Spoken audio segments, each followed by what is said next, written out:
Il le met sur même assiette, dans le même panier.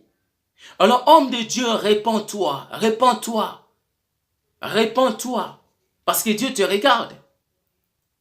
Ces brebis-là sont devenus, ils sont dispersés partout. Ils ont 100 conducteurs, donc personne. Il y en a qui préfèrent de rester, de prier dans leur maison ou de se réunir quelque part. Ils ne veulent plus aller à l'église. Ils sont dispersés, ils sont partout. Ils voient maintenant le mal partout dans tous les serviteurs de Dieu. Même ceux qui ne sont pas des faux serviteurs, on les considère maintenant de faux serviteurs à cause de toi. Et Dieu va te frapper si tu ne te répands pas. Dieu va te frapper si tu ne te répands pas, homme de Dieu. Répands-toi, sinon Dieu va te frapper. Répands-toi, Dieu te regarde. Répands-toi, sinon Dieu va te frapper. Qu'est-ce qu'il dit encore? La parole dit quoi? Il dit encore, vous n'en avez pas pris soin. Tu n'as pas pris soin de brebis que Dieu t'avait confié. Le ministère. Dans le ministère, il y a quoi? Il y a des âmes avec. Et ces âmes-là, tu ne les as pas pris soin. Quand tu es sorti de la présence de Dieu, quand tu as changé le chemin, quand tu as pris un autre chemin, et là, ils sont devenus comme des orphelins. Ils sont dispersés, ils sont partout. Ils ne savent plus où aller. Il y en a d'autres, oui, peut-être que toi, tu n'es pas sorti. Mais c'est ton comportement qui fait fuir des fidèles de l'église. Oui, pasteur, ton comportement. Ce n'est pas parce que tu es homme de Dieu, parce que tu es pasteur.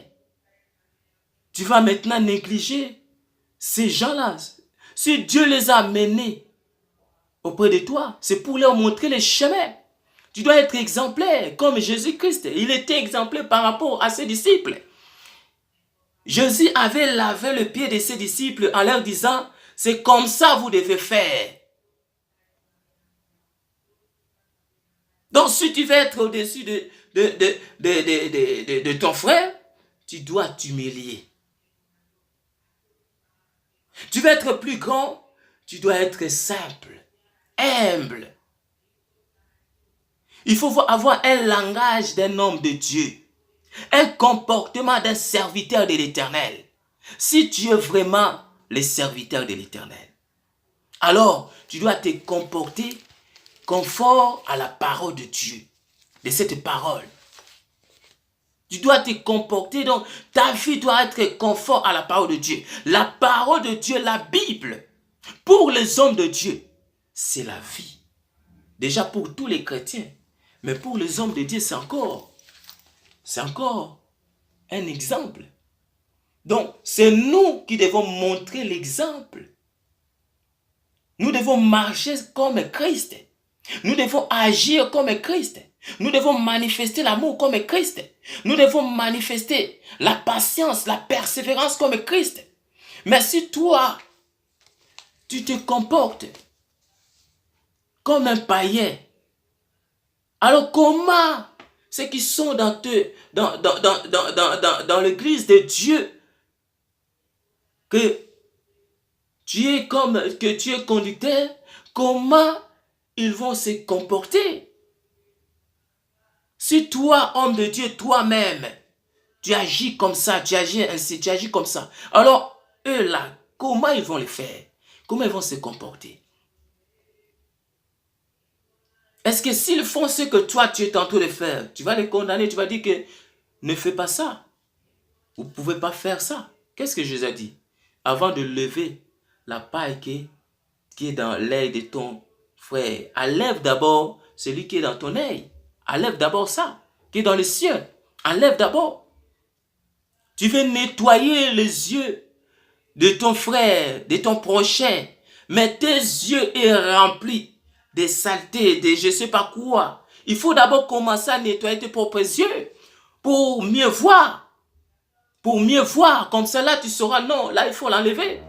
Et quand tu le diras avec autorité. Pourquoi? Parce que toi, tu as enlevé des gens. Donc, tes yeux sont propres. Donc, quand tu lui dis, il le regarde, lui-même il sait. Donc, tu ne vas pas comment dirais-je? Donc, tu ne vas pas, comment dire, le mot m'a échappé. Je veux dire que, homme de Dieu, tout simplement, où tu es, où tu es, où tu es. Quelque chose Dieu m'a dit encore. Est-ce que quand on vous appelle pasteur, prophète, diacre, je ne sais pas quel titre, mais toi, au fond de toi, tu sais que tu n'es plus pasteur? Oui. Parce que tu es sorti de la présence de Dieu. Tu n'es plus en communion, en relation avec celui qui donne les ministères. Tu n'es plus en communication avec lui. Donc tu es devenu qui? Alors, tu es maintenant rentré dans un autre monde qui sera détruit un jour. Et tu vas être détruit avec ce monde-là. Homme de Dieu, homme de Dieu, homme de Dieu. Oh, pasteur, souviens-toi de l'Éternel. Souviens-toi de celui qui t'avait appelé. Souviens-toi dans des moments de retraite, quand Dieu te parlait. Souviens-toi dans la présence de Dieu, ce que tu partageais avec les autres. Souviens-toi quand tu parlais, tu exhortais avec vérité, avec conviction, avec autorité, avec pouvoir, avec puissance, avec Jésus-Christ de Nazareth, le lion de la tribu de Juda. Souviens-toi quand tu parlais, quand tu prêchais la parole de Dieu dans la vérité, quand tu étais dans la vérité. Parce que quelque part, même si tu fais semblant de prêcher encore, mais en réalité, à l'intérieur de toi, tu sais que je ne suis plus ce que j'étais avec le Seigneur, devant Dieu. Je ne suis plus ce que j'étais. Parce que tu n'as plus communion avec le Seigneur. Tu n'es plus connecté avec le Seigneur. Voilà. Là où tu es parti, on t'a donné quoi? Des conditions. Tu dois prêcher ceci. Tu ne dois pas prêcher ceci. Est-ce que la Bible, quand Dieu t'a donné le ministère, quand tu as reçu la parole de Dieu, est-ce que dans la Bible, est-ce que Dieu t'avait dit, il y a un verset que tu ne dois pas prêcher? Il y a un verset que tu ne dois pas prêcher. Il y a un verset que tu ne dois pas toucher. Il y a un verset que tu ne dois pas révéler. Non. Jésus avait dit quoi à ses disciples? Ce qui vous a été dit en secret, prêchez-les en plein air, dites-le à tout le monde. Mais maintenant, tu commences à voir des cachotteries, des cacheteries par rapport à la parole de Dieu. Il y a des versets, tu ne prêches même plus, tu ne touches plus. Pourquoi? Parce que toi-même, tu es dedans. Si tu es un escroc, excusez-moi le mot, mais un exemple, si tu es un escroc, alors comment tu vas parler contre les escrocs? Si tu es, je ne sais pas quoi, toi-même, tu sais, l'homme de Dieu, tu sais de quoi Dieu est en train de te reprocher. Là où tu es sorti, qu'est-ce que tu as fait? Tu as fouillé la Bible pour chercher un moyen de trouver raison, pour avoir une raison, pour dire que non, voilà dans la Bible dit ceci, la Bible dit cela. Mon frère, homme de Dieu, je vais te donner juste un conseil. Regarde la vie de Jésus-Christ de Nazareth. Lis encore tout ce que Jésus avait dit de Matthieu. Toute l'histoire de Jésus-Christ. Lis et tout ce que Jésus avait dit. Lis ça. Et après, examine ta vie. Examine ta vie. Alors, réponds maintenant à la question. La situation, c'est ce que tu fais maintenant dans ta vie. Ce qui se passe dans ta vie. C'est que tu trouves toujours raison pour dire que David, pour dire que telle personne avait fait cela. Lui aussi, il avait ça. Il avait ça. Pourquoi? Maintenant, lis la vie de Jésus-Christ. Alors, dis-moi si tu as raison par rapport à ce que tu dis. Par rapport à ce que tu dis. Regarde si tu as raison. Regarde encore bien. Qu'est-ce que Dieu m'a dit encore? Il a dit quoi? Pouf. Pardon, excusez-moi. Il dit quoi? Dieu dit, voici toujours Jérémie chapitre 23. Nous sommes au verset 2. Au verset 2, la Bible dit, voici je vous châtierai à cause de la méchanceté de vos actions. Dieu a dit, il va vous châtier, donc il va vous frapper à cause de ce que vous faites contre ses enfants. Il va vous châtier, il va vous frapper. Toi qui se caches derrière le nom de Jésus-Christ et tu es en train de détruire des vies des gens. Tu es en train de détruire les vies des gens et en plus, tu le fais au nom de Jésus-Christ. Et ces gens, ils viennent vers toi par le nom puissant de Jésus-Christ de Nazareth. Toi, tu les as trompés. Tu les as fait du mal. Et tu continues à les détruire à travers ces noms-là. Parce qu'ils ont venu par le nom de Jésus-Christ. Et ce même nom-là va te frapper. Ce même nom-là va te frapper. Réponds-toi. Parce que Dieu ne fait rien sans avoir révélé à ses serviteurs. Si Dieu révèle cela, si Dieu t'avait déjà parlé, tu es passé, je ne sais pas, des églises par église. Il y a des gens qui sont passés, je ne sais pas où, ils t'ont parlé, tu as entendu, Dieu t'avait ouvert les oreilles, même s'ils ne t'ont pas parlé directement, mais Dieu t'avait ouvert les oreilles pour écouter ce qu'il disait. Des fois même, tu passais juste devant une église, tu as entendu la parole. Et cette parole s'adressait à toi. Mais tu as continué à endurcir ton cœur comme un pharaon. Et oui, Pharaon avait endurci son cœur. Mais oui, mais fin de fait, il avait fait quoi? Dieu l'avait frappé. Et tu vas subir la même chose si tu continues à endurcir ton cœur. Dieu te parle aujourd'hui. Lève-toi. Répands-toi. Trouve des hommes de Dieu. Il faut que tu te repentes. Il faut que tu ouvres ton cœur. Il faut que tu abandonnes ces chemins-là. Parce que Dieu va te frapper. Dieu va te frapper. Dieu va te frapper. Je répète, voici je vous châtierai à cause de la méchanceté de vos actions. À cause de la méchanceté de vos actions. De ce que vous faites dans les églises. De ce que tu fais dans l'église. De ce que tu fais aux brebis de Christ. Est-ce que toi tu étais monté sur la croix? Même si tu avais pris une croix, est-ce que ton sang, tu crois, pouvait sauver vraiment ne fût-ce qu'une âme? Ne fût-ce qu'une âme. Est-ce que ton sang, tu crois, est capable de sauver ne fût-ce qu'une âme? Non. Le seul chemin, le seul sang, c'est le sang de Jésus-Christ de Nazareth, qui est capable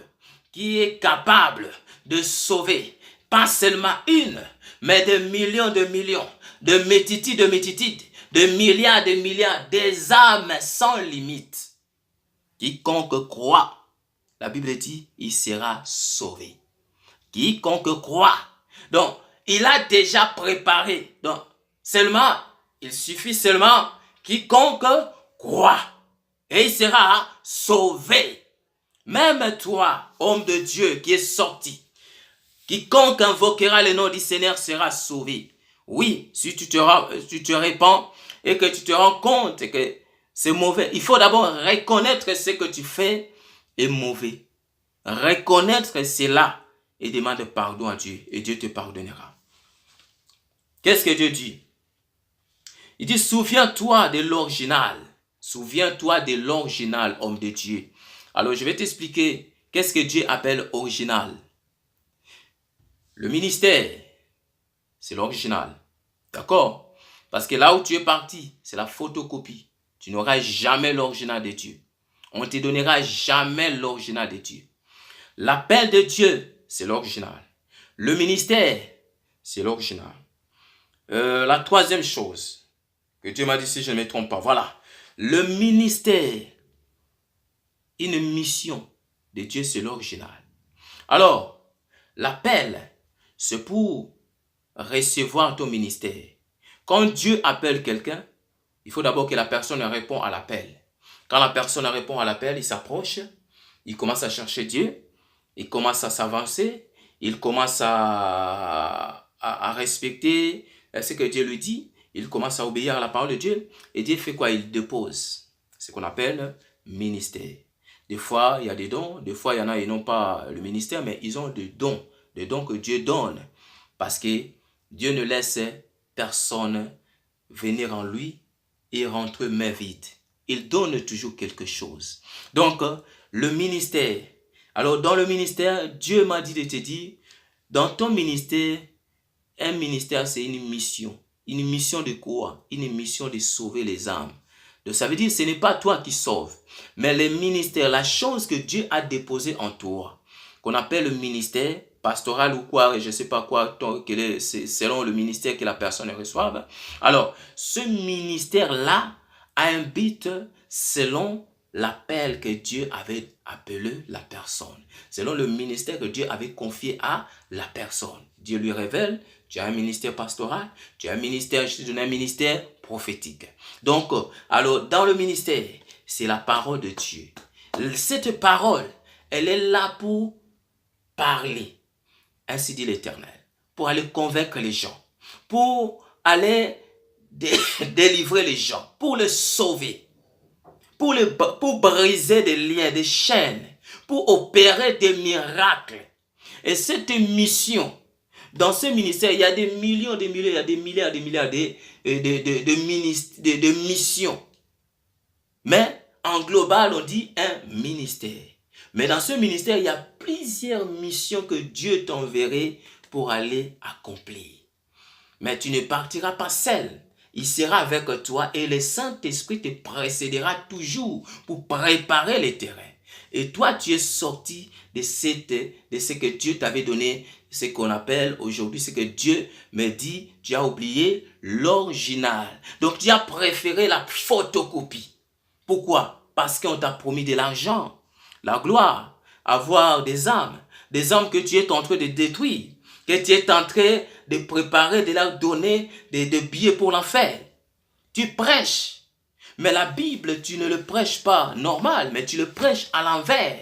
Donc, c'est-à-dire, quand tu prêches, quand tu dis aux gens, ne vole pas, mais en réalité, tu leur dis, allez voler. Quand tu dis aux gens, ne faites pas l'impudicité, mais en réalité, tu leur dis, allez faire l'impudicité. Pourquoi? Parce que les démons, les esprits qui travaillent avec toi, le font à l'envers. Parce que tu as signé, tu as fait l'alliance pour prêcher la Bible en envers, à l'envers. Et Dieu est en colère. Parce que le temps d'amusement, le temps de se moquer de Dieu est passé. Ouvre les yeux, tu vas voir que le processus pour l'extermination, pour l'enlèvement a déjà commencé. Le processus pour l'enlèvement a déjà commencé, si tu ne le sais pas, a déjà commencé. Alors, Dieu te met en garde. Dieu te met en garde. Dieu te met en garde. Donc fais attention. Lève-toi. Répands-toi. Répands-toi. Abandonne ce que tu fais. Arrête cela. Tu sais ce que tu fais. Là où tu entres. Oui. Parce que tu amènes des gens innocents. Et le sang est en train de couler. Plutôt est en train de crier devant le Seigneur. Oui, Dieu est en colère. Et Dieu va frapper. Voilà. Donc, pour finir,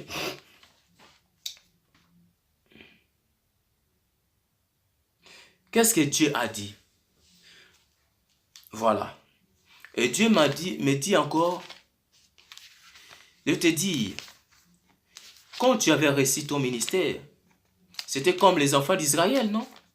Les enfants d'Israël, quand ils étaient en Égypte, en esclavagisme en Égypte, quand Dieu les avait libérés de là, dans le désert, qu'est-ce que Dieu leur avait dit? Il avait dit quoi? Vous ne ferez pas ce que font le peuple là-bas. C'est pour cela que je les chasse. Et vous n'allez pas faire la même chose ce qu'ils ont fait. Parce que si vous faites comme ils ont fait, je vous chasserai aussi. Alors, toi aussi, quand tu as reçu la parole de Dieu, tu ne devais pas faire ce que tu es en train de faire aujourd'hui. Écoute ce que Dieu dit dans Exode chapitre 23, verset 24. Exode chapitre 23, verset 24. La Bible dit, tu ne te prosterneras point devant leur Dieu et tu ne les serviras point, tu n'imiteras point ces peuples dans leur conduite, mais tu les détruiras et tu briseras leurs statuts. Ta mission que Dieu t'avait donnée, c'est de briser, de détruire leurs statuts. Donc ça veut dire quoi? Aujourd'hui, on sait que on ne peut pas le faire physiquement, mais nous avons reçu le pouvoir de renverser tout ce qui est des ténèbres. D'accord? Par la prière, par la puissance de la prière, au nom de Jésus-Christ de Nazareth. Tu as été mandaté pour renverser les œuvres des ténèbres, pour les détruire. Mais aujourd'hui, tu prends part à ces œuvres-là. À ces œuvres-là pour lesquelles que tu avais reçu la mission de renverser et de détruire. De le ramener. Donc ça veut dire ceux qui étaient aveugles, qui sont dedans, qui sont aveuglés, qu'ils sortent de là et qu'ils reçoivent la vie. Mais toi, tu continues à rester là-bas et de détruire leur vie. Et Dieu te regarde. Fais attention mon frère, fais attention ma sœur. Les yeux de Dieu te regardent. Attention car Dieu te regarde. Dieu te regarde. Merci. Nous allons nous arrêter là pour la parole. Et pour finir, si je vais dire à quelqu'un, je vais rajouter quelque chose pour homme de Dieu en disant que Dieu est patient. Il a pris le temps de te regarder.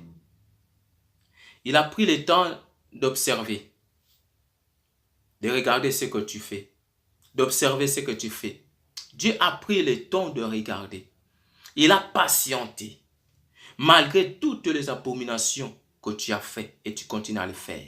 Malgré toutes les alliances que tu as faites et que tu continues à le faire. Les hommes qui viennent là-bas, Jésus-Christ les réclame.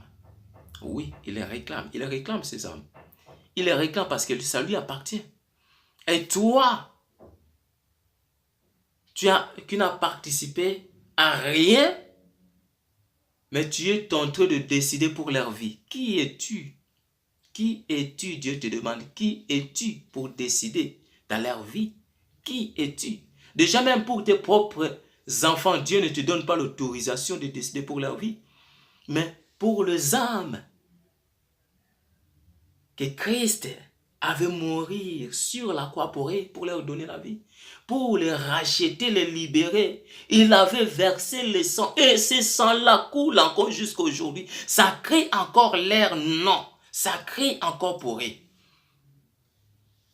Répands-toi, homme de Dieu. Tu ne plies avec le Seigneur, tu le sais bien dans ta conscience. Fais l'examen de conscience. Prends ton temps, examine-toi, répands-toi, demande pardon à Dieu, parce que Dieu va te frapper. Je suis là, j'apporte la parole de Dieu. Ainsi dit l'Éternel. Donc, celui qui a les oreilles pour écouter, qu'il écoute. Pour entendre, qu'il entende.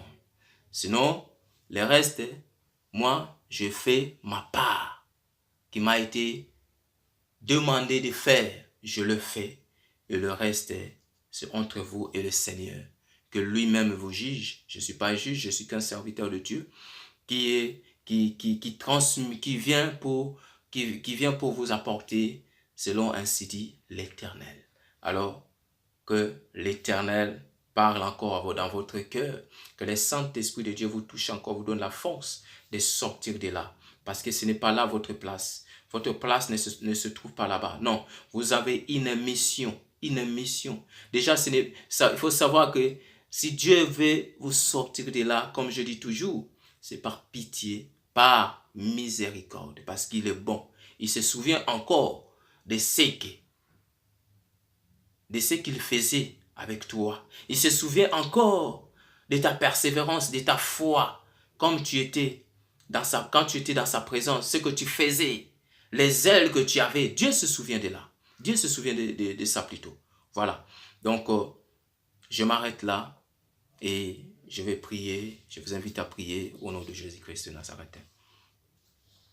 Motema nangai nambonzeli yo bomoi ngolue utepai nayo Elikia nangai ejalise yo Yesu yambalo yembo nambonze O motema nangai nambonzeli yo bomoi ngolue utiepai nayo Elikia nangai jalise yo Yesu yambalo yembo nambonzeli yo natikili botana yo na maboko na yo Yesu osunga bango beokamba bango onzela oyokolo oponeli bango yonde makasi na motema motema nangai motema nangai nambonzeli yo Jésus bomoi ngolue utiepai nayo Elikia nangai seyo Yesu yambalo yembo nambonzeli yo. Gloire à toi, Éternel des armées. Gloire à toi, le Créateur du ciel et de la terre. Gloire à toi qui n'est sommeil ni n'est dort. Dieu incomparable, Dieu tout-puissant, le véritable Dieu. Toi qui sièges au milieu de louanges et d'adoration. Ô toi qui es assis sur ton trône, qui vis au siècle des siècles, de l'éternité en éternité. Merci pour ce moment devant toi dans ta présence. Merci pour ce moment que tu m'as accordé. Merci pour ce moment que tu m'as permis. Merci pour ce moment, Seigneur de gloire, que tu m'as fait grâce. Oh Yahweh, bénis tous ceux qui vont écouter cette vidéo et que leur cœur soit ouvert pour recevoir cette parole que tu leur adresses et que le Saint-Esprit seul puisse agir. Que Jésus-Christ soit loué, soit élevé, soit glorifié et que tout soit selon ta volonté au nom de Jésus-Christ. Amen. Que Dieu vous bénisse au nom puissant de Jésus-Christ.